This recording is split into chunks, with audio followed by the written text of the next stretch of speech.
Monsieur Poutine déclare que le président Trump est persécuté. Aucun chef d'État au monde n'a apporté un soutien quelconque à Donald Trump au regard de ses démêlés avec l'appareil judiciaire américain. Manifestement, les États-Unis donnent des sueurs froides à tous les chefs d'État sauf à un seul.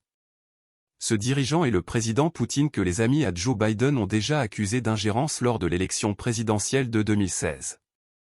À cette époque, M. Poutine s'était contenté de réagir timidement et du bout des lèvres à ces accusations, pourtant sans aucun fondement.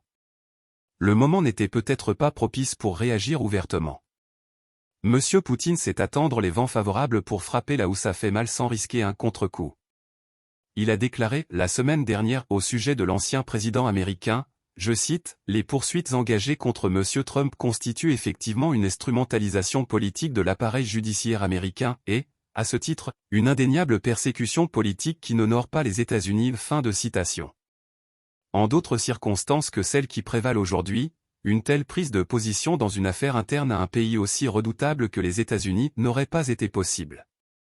Il faudrait être totalement fou allié pour se mêler des affaires de la politique intérieure des États-Unis. Le président russe s'est accordé cette liberté dans le contexte actuel de guerre par procuration contre les États-Unis et leurs alliés.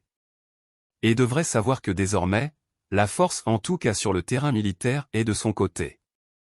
Curieusement, cette déclaration est passée sous silence et n'a suscité aucune réaction à l'exception de certains médias américains qui ont rapporté la déclaration de M. Poutine.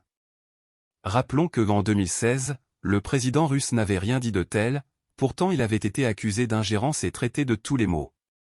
En septembre 2023, il s'en mêle directement. Il accuse littéralement les États-Unis de république bananière.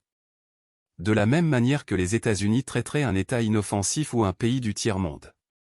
Tout le monde sait que Poutine est un redoutable joueur d'échecs. Il s'arrange toujours pour avoir sur son adversaire 2 à 3 coups d'avance. Il doit attendre nécessairement la réaction officielle des États-Unis pour frapper encore plus fort.